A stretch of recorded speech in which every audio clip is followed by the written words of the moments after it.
IMF का नाम सुनते ही आपके दिमाग में क्या आता है? IMF, IMF, IMF, IMF, IMF. खैर, मेरे लिए तो बस एक आंकड़ा बार बार आता है और वो है 1.4 ट्रिलियन डॉलर। ये वह रकम है जो विकासशील देशों ने सिर्फ अपने विदेशी कर्ज की सेवा पर 2023 में खर्च की। ध्यान रहे, यह सिर्फ ब्याज की अदायगी है। इससे कर्ज की मूल रकम तो छूती भी नहीं। ब्याज की अदायगी 1 ट्रिलियन डॉलर से भी ज़्यादा थी। मेरा मतलब, ये वो पैसा है जो स्कूल, सड़कें और अस्पताल बना सकता था, मगर ये वॉशिंगटन, लंदन और पेरिस के लेनदारों के चमचमाते दफ्तरों में गायब हो गया।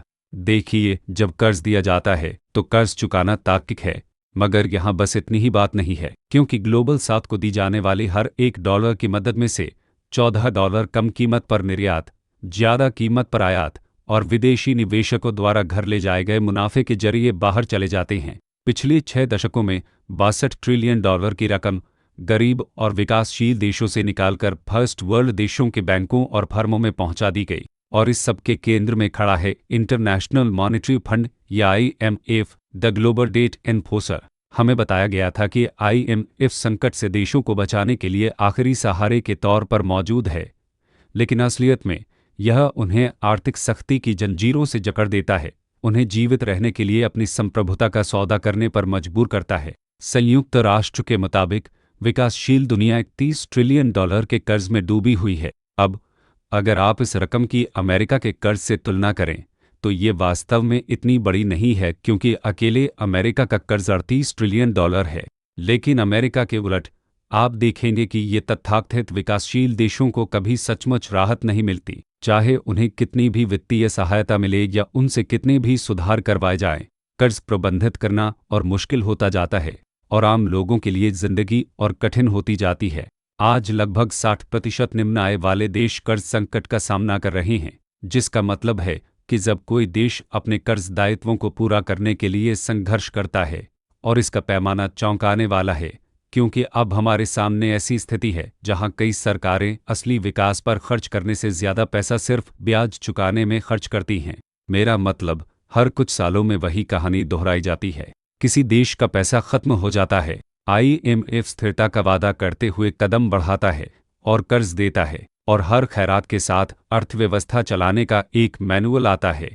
लेकिन जब आप असल आंकड़ों को देखते हैं तो कहानी बहुत अंधेरी नजर आती है। स्वतंत्र मूल्यांकनों में पाया गया कि आईएमएफ कार्यक्रमों के अधीन देश अपेक्षा से कहीं कम विकास कर पाए। औसतन पहले साल की विकास दर आईएमएफ के पूर्वानुमान से 1.5% अंक नीचे गिर गई। यह कोई छोटी चूक नहीं है, यह दर्शाता है कि पूरी अर्थव्यवस्था धीमी पड़ गई जब उसे सुधरना चाहिए था। इस बीच आईएमएफ के अंदर सत्ता का संतुलन अपनी कहानी कहता है। लगभग 190 सदस्य देशों में से एक देश, और वो है अमेरिका, कोई आश्चर्य नहीं, हर बड़े फैसले पर वीटो का अधिकार रखता है। कुल मिलाकर ग्लोबल नॉर्थ के पास ग्लोबल साउथ की संयुक्त ताकत से 9 गुना ज़्यादा वोटिंग पावर है। तो आधिकारिक तौर पर यह एक वैश्विक संस्थान है, लेकिन यह अनिवार्य रूप से धरती की सबसे अमीर अर्थव्यवस्थाओं द्वारा चलाया जाने वाला एक बोर्ड रूम है। और मैं नहीं जानता आपके बारे में, लेकिन मुझे तो यह बिल्कुल उपनिवेशवाद जैसा लगता है। अब सेनाओं का इस्तेमाल करने की बजाय आधुनिक समय के उपनिवेशवादी कर्ज के जरिए, ऊंची ब्याज दरों के जरिए और हजारों मील दूर लिखी गई नीतियों के जरिए वह नियंत्रण हासिल कर लेते हैं जो वे चाहते हैं। और यह समझने के लिए कि यह सब कैसे हुआ, हमें पीछे मुड़कर देखना होगा कि पहले क्या हुआ था, जब देश अपने वैश्विक शासन से आज़ाद हो रहे थे और आज़ादी में कदम रख रहे थे, लेकिन केवल यह पाकर कि वे एक नए तरह के संघर्ष में फंस गए हैं। 20वीं सदी के मध्य तक दुनिया का अधिकांश हिस्सा सांस रोके हुए था। दशकों के युद्ध और उत्पीड़न के बाद कई देशों के लिए आज़ादी आखिरकार पहुंच के भीतर लग रही थी, क्योंकि 1945 और 1960 के बीच एशिया और अफ्रीका के कई देशों ने अपने यूरोपीय शासकों से आज़ादी पा ली। लेकिन कागज पर आज़ादी सदियों के शोषण से तबाह हुई चीज़ों को ठीक नहीं करती। उन्हें विरासत में मिली सीमाएं हजारों मील दूर पुराने दफ्तरों में खींची गईं यादृच्छिक रेखाएं थीं। जनजातियां बंट गईं, प्रतिद्वंद्वियों को एक साथ रहने पर मजबूर कर दिया गया और अर्थव्यवस्थाओं को खोखला कर दिया गया। जब आज़ादी आई तो उनके पास बनाने के लिए कुछ ठोस नहीं था। मेरा मतलब, न कोई उद्योग, न कोई बुनियादी ढांचा, न पूंजी तक पहुंच। उपनिवेशवाद के कई रक्षकों ने दावा किया है कि औपनिवेशिक ताकतों ने उन देशों के बुनियादी ढांचे में निवेश किया था जिन पर उन्होंने कब्जा किया था, लेकिन जिस तथ्य को वे आसानी से छोड़ देते हैं वह यह है कि जो रेलवे और सड़कें बनाई गई वे ज्यादातर सिर्फ बंदरगाहों तक जाती थी। इससे उस देश का वास्तव में सुधार नहीं हुआ जिस पर उन्होंने कब्जा किया था। नहीं, वे सिर्फ देश से संसाधन निकालने का एक कारगर तरीका बना रहे थे। तो जब आखिरकार आज़ादी आई तो अर्थव्यवस्थाओं को भारी नुकसान हुआ। उपनिवेशवादियों ने सिर्फ कर्ज और विभाजन छोड़ दिया। तो आप क्या करते हैं जब आपका देश शुरू होने से पहले ही दिवालिया हो चुका हो? आप उधार लेते हैं, और ठीक यही उन्होंने किया, और यही से IMF आता है। इस संस्था की स्थापना 1944 की है, जब 44 देशों के प्रतिनिधि अमेरिका के ब्रेटन वुड्स रिजॉर्ट टाउन में जमा हुए। उनका मिशन युद्ध के बाद की दुनिया का पुनर्निर्माण करना और एक ऐसी वित्तीय प्रणाली डिजाइन करना था जो एक और वैश्विक पतन को रोक सके। उस सम्मेलन से दो शक्तिशाली संस्थान सामने आए। International bank for reconstruction and development, जिसे वर्ल्ड बैंक के नाम से ज्यादा जाना जाता है, और इंटरनेशनल मॉनेटरी फंड या IMF, और इस सबके पीछे दिमाग था हैरी डेक्स्टर वाइट का। अब डेक्स्टर की पृष्ठभूमि दिलचस्प थी। वह एक गरीब यहूदी आप्रवासी परिवार में पैदा हुआ था और उसे आर्थिक संघर्ष की शुरुआत से ही समझ थी। 30 साल की उम्र तक वह कॉलेज में दाखिला नहीं ले पाया और वहां से उसकी आर्थिक प्रतिभा को जल्दी ही पहचान लिया गया। उसी प्रेरणा ने उसे हार्वर्ड और फिर अमेरिकी ट्रेजरी तक पहुंचाया, जहां वह अपने समय के सबसे ताकतवर अर्थशास्त्रियों में से एक बन गया। ब्रेटन वुड्स में उसे इस नई युद्धोत्तर वित्तीय प्रणाली के प्रमुख वास्तुकार के रूप में मान्यता दी गई थी, और युद्ध की समाप्ति तक उनके हाथों में एक ऐसा खाका था जो आने वाली पीढ़ियों के लिए वैश्विक अर्थव्यवस्था और देशों की नियति को नियंत्रित करेगा। और इस तरह IMF की शुरुआत वास्तव में अच्छे इरादों से हुई थी। इसका मतलब संकट में फंसे देशों को बचाना, अल्पकालिक कर्ज देना और उन्हें स्थिरता हासिल करने में मदद करना था। जब किसी देश की मुद्रा का भाव गिर जाता या आयात निर्यात से ज्यादा हो जाता तो IMF भुगतान संतुलन की समस्या ठीक करने के लिए अस्थायी कर्ज लेकर आ जाता। अब ध्यान रखें कि यहाँ अस्थायी ही मुख्य शब्द है। कर्ज का मकसद स्थिरता लाना, समय खरीदना, देशों को सांस लेने का मौका देना था। लेकिन जैसा कि इतिहास अक्सर दिखाता है, अस्थायी दशकों तक फैल सकता है, और ठीक यही हुआ। 1970 के दशक तक वैश्विक अर्थव्यवस्था उलट पलट गई। ब्रेटन वुड्स प्रणाली का पतन और तेल की कीमतों में उछाल ने वैश्विक बाजारों में झटके ला दिए। विकासशील देशों ने सिर्फ तैरते रहने की उम्मीद में जमकर उधार लिया, और 1980 के दशक तक उनका कर्ज नियंत्रण से बाहर बढ़ गया। एक संपूर्ण संकट बन गया था। घरेलू नीतिगत चूकों का टकराव औद्योगिक देशों में विरोधाभासी आर्थिक कदमों से हो गया, जिसने तरलता की समस्या से शुरू हुई चीज को पूर्ण विकसित कर्ज आपदा में बदल दिया। पूर्वी यूरोप से लेकर लैटिन अमेरिका तक डोमिनो एक के बाद एक गिरते गए। IMF तथाकथित बहाली के कई वादों के साथ आगे आया। हकीकत में खेल बदल चुका था। इन नए सौदों के साथ और भारी जंजीरें आईं। उन्होंने उन्हें स्ट्रक्चरल एडजस्टमेंट प्रोग्राम या संक्षेप में SAP कहा। ऐसे सुधार जिन्होंने स्थिरता का वादा किया लेकिन समर्पण दिया। इस प्रकार नई खैरात ने देशों को निर्भरता के चक्र में खींच लिया। हर कर्ज के साथ नई शर्तें और सुधार और सख्त नियंत्रण आया। विडंबना यह है कि सरकारों ने अपनी प्राथमिकताओं के बजाय IMF की मांगों के इर्द गिर्द अपना बजट बनाना शुरू कर दिया। यही वह जन्म था जिसे कई लोग IMF कर्ज जाल कहते हैं, जहां देश एक बार इसमें प्रवेश करने के बाद IMF की निगरानी से पूरी तरह कभी बाहर नहीं निकल पाते। SAP एक लंबी चेकलिस्ट बन गया जिसे हर उधार लेने वाले देश को पालन करना होता था अगर उन्हें IMF या वर्ल्ड बैंक के फंड चाहिए थे। सरकारों को वास्तव में अपनी मुद्रा का अवमूल्यन करने के लिए कहा गया ताकि भुगतान संतुलन घाटे को ठीक किया जा सके। सार्वजनिक खर्च में कटौती करनी थी और सरकारी उद्यमों का निजीकरण करना था। इसके अतिरिक्त स्थानीय उद्योगों की रक्षा करने वाले नियमों को विदेशी निवेशकों को आकर्षित करने के लिए ढीला कर दिया गया। यहाँ तक कि कर प्रणालियों को भी इस तरह फिर से डिजाइन किया गया ताकि ऋणदाताओं को विश्वास दिलाया जा सके कि समय पर भुगतान हो जाएगा। यहाँ तक कि जब इन IMF समर्थित अर्थव्यवस्थाओं ने ग्राफ पर विकास दिखाया तो परिणाम खोखले थे, क्योंकि नौकरियां गायब हो गई, राजस्व सूख गया और सभी स्थानीय फैक्ट्रियां आयातित उत्पादों की बाढ़ के खिलाफ प्रतिस्पर्धा नहीं कर सकी जो एक बार व्यापार अवरोध हटने के बाद देश में भर गए। और हाँ, निर्यात बढ़ा, लेकिन मुख्य रूप से कच्चे माल और कम मूल्य वाले क्षेत्रों से मुनाफा शायद ही कभी घर में रहा। इस बीच आयातित लग्जरी उत्पाद शहरों की दुकानों की खिड़कियों में भर गए, जहां बेरोजगारी बढ़ रही थी और वास्तविक मजदूरी गिर रही थी। यह एक अजीब तरह की समृद्धि थी जो सिर्फ आंकड़ों में मौजूद थी। इन सुधारों के असली विजेता व्यापार अभिजात वर्ग का एक छोटा सा हल्का था जो निर्यात बाजारों, व्यापार मध्यस्थों और बहुराष्ट्रीय निगमों से जुड़ा हुआ था, जिन्हें अचानक निजीकृत संपत्तियों में खरीदार बाजार मिल गया। अब तार्किक रूप से स्ट्रक्चरल एडजस्टमेंट प्रोग्राम या एसएपी की आलोचना बढ़ी, लेकिन आईएमएफ ने इस विचार को पूरी तरह से नहीं छोड़ा। उन्होंने बस इसे नियंत्रण के एक सूक्ष्म लेकिन अधिक खतरनाक तर्क में विकसित कर दिया, और अब यह एक नए, अधिक तकनीकी लेबल के तहत आया। आईएमएफ ने अब जो सख्त उपाय लगाए उन्हें कंडीशनैलिटी कहा। मूल रूप से नियंत्रण के लिए एक अच्छा सा शब्द। पहले तो कंडीशनैलिटी पहले आए एसएपी की तुलना में अधिक उचित लगती थी। इसका मतलब देशों को संकट से बाहर निकालने और आईएमएफ के संसाधनों की रक्षा करने के लिए था, ताकि पैसा वापस चुकाया जा सके। लेकिन जैसे जैसे साल बीते गए, शर्तें और कठोर होती गईं। कर्ज पाने के लिए राष्ट्रों को सार्वजनिक खर्च में कटौती करनी पड़ी, कर बढ़ाने पड़े और सब्सिडी हटानी पड़ी। उनसे कहा गया कि उद्योगों का निजीकरण करें, सामाजिक कार्यक्रमों में कटौती करें और विदेशी निवेशकों के लिए बाजार खोलें।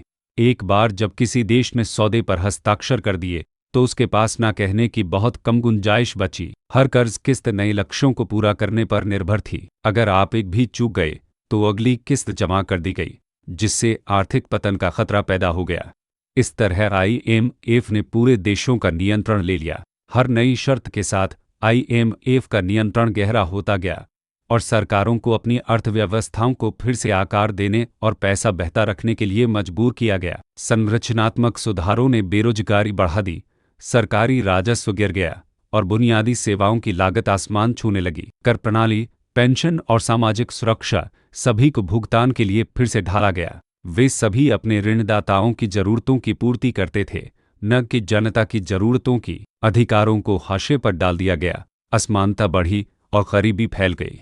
इन अर्थव्यवस्थाओं में सबसे गरीबों ने सबसे भारी कीमत चुकाई, और यही बात खत्म नहीं हुई। आईएमएफ सुधारों के साथ सार्वजनिक सेवाओं के लिए धन अक्सर पहली चीज होती थी जो कट जाती थी। आर्थिक सख्ती के तहत पूरी पीढ़ियां बड़ी हुई, कम शिक्षित, कम स्वस्थ और उन अर्थव्यवस्थाओं को बनाने में कम सक्षम जिन्हें बचाने का आईएमएफ दावा करता था। आप इस नुकसान को वास्तविक आंकड़ों में देख सकते हैं। उदाहरण के लिए जाम्बिया को लें।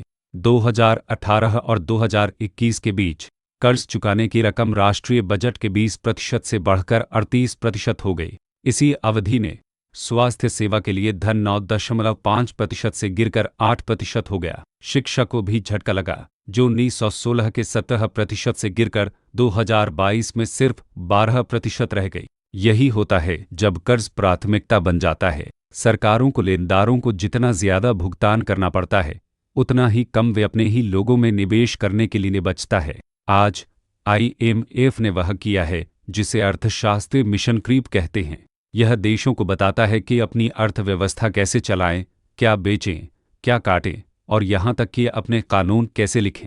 इसकी शुरुआत मुद्रा समायोजन और कर्ज चुकौती से हुई, और फिर यह धीरे धीरे राज्य की कंपनियों के निजीकरण, व्यापार उदारीकरण और बैंकिंग कानूनों को फिर से आकार देने में फैल गई। हर आईएमएफ कर्ज एक चेकलिस्ट के साथ आता है, और हर टिक किया गया बॉक्स का मतलब है देश के लिए कम नियंत्रण बचना। और अफ्रीका से ज्यादा कहीं इस ताकत को कठिन महसूस नहीं किया गया है, जहां तथाकथित सुधारों से समृद्धि लानी थी, लेकिन इसके बजाय अर्थव्यवस्थाओं को हाँफते हुए छोड़ दिया। कड़वी सच्चाई यह है कि आज अफ्रीका में गरीबी में रहने वाले लोगों की संख्या निरपेक्ष संख्या में दशकों पहले की तुलना में लगभग दोगुनी है। 1979 से 1992 तक पूरे महाद्वीप की जीडीपी 1% से भी कम बढ़ी। 13 साल के सुधार और दिखाने के लिए कुछ नहीं। निवेश ढह गया और कारखाने बंद हो गए। इसके अलावा विश्व निर्यात में महाद्वीप की हिस्सेदारी आधी से भी ज्यादा गिर गई।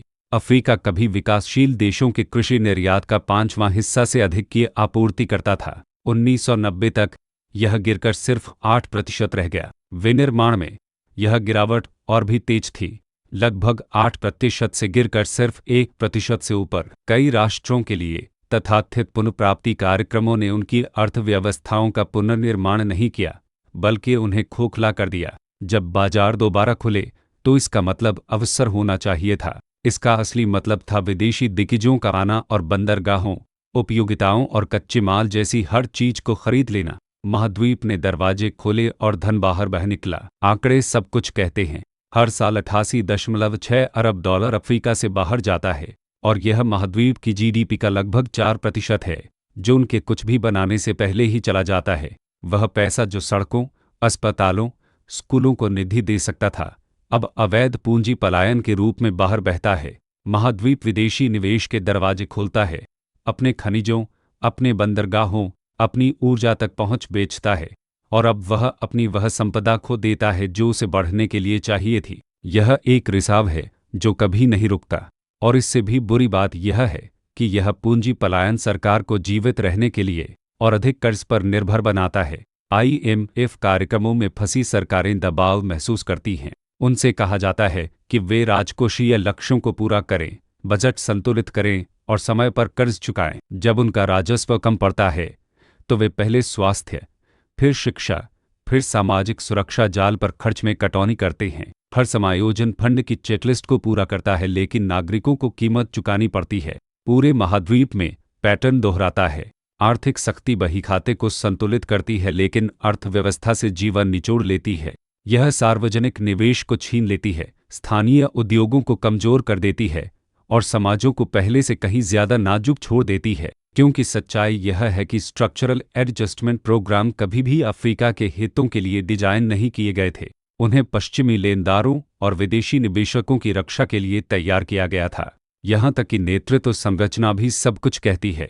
65 सालों से IMF का नेतृत्व हमेशा औद्योगिक यूरोप के किसी व्यक्ति के पास रहा है और इसी तरह संरचनात्मक समायोजन शुरू हुआ। एक प्रणाली जिसने सुधार का वादा किया, लेकिन आखिरकार पूरी अर्थव्यवस्थाओं को फिर से लिख दिया। और असमानता की वह जंजीर सिर्फ ग्लोबल साउथ में ही नहीं रुकी, क्योंकि एक बार जब यह प्रणाली बहुत कम लोगों के लिए लाभदायक साबित हो गई तो इसे कहीं और निर्यात करने के लिए तैयार कर लिया गया। हम एक समान उदाहरण देख सकते हैं जब सोवियत संघ का पतन हुआ। जब पूर्व सोवियत अर्थव्यवस्थाओं से कहा गया कि वे खुलें, तो इसे स्वतंत्रता के रूप में प्रचारित किया गया। हकीकत में यह वादों में लिपटा शोषण था।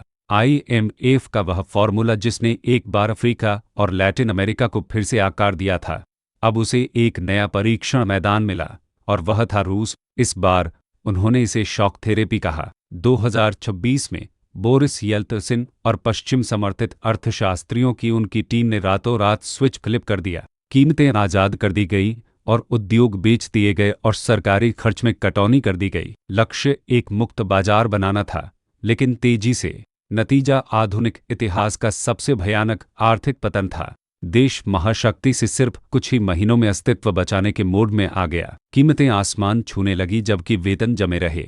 जीवन भर की बचत गायब हो गई और दुकानों के शेल्फ आयातित सामान से भर गए, लेकिन उन्हें कोई अफोर्ड नहीं कर सकता था। गरीबी आसमान छूने लगी, अपराध बढ़ गया और जीवन प्रत्याशा में भारी गिरावट आई। जिन कारखानों ने कभी लाखों नौकरियां पैदा की थी, वे बंद हो गए और जैसे जैसे अर्थव्यवस्था जल रही थी, कुछ लोग राख में से चुन चुनकर अमीर हो गए।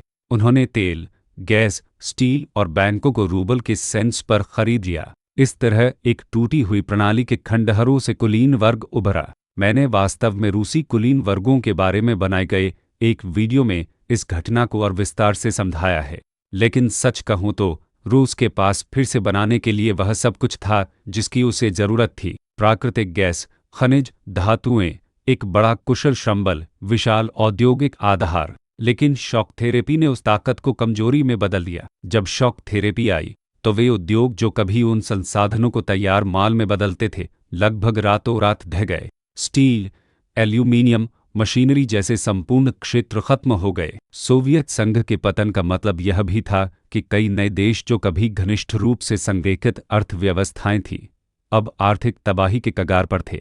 और यह कोई आश्चर्य की बात नहीं है कि IMF मदद के लिए आगे आया था। जाम्बिया ने भी IMF के दबाव में वही खेल पुस्तिका झेली। देश की जीवन रेखा उसकी तांबे की खानें थी।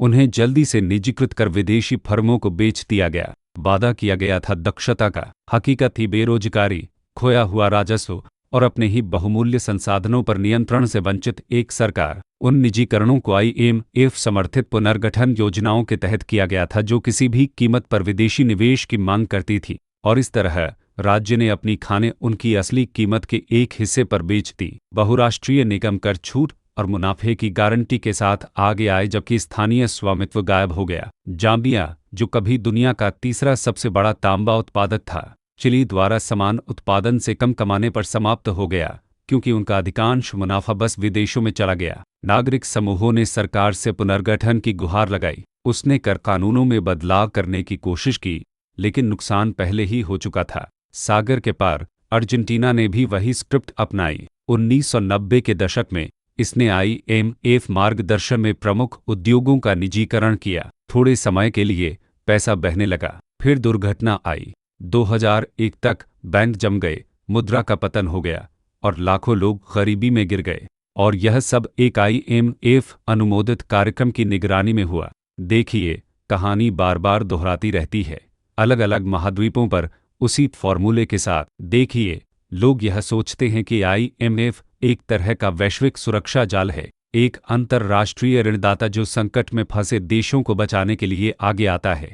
यह वह कहानी है जो हमें सुनाई जाती है।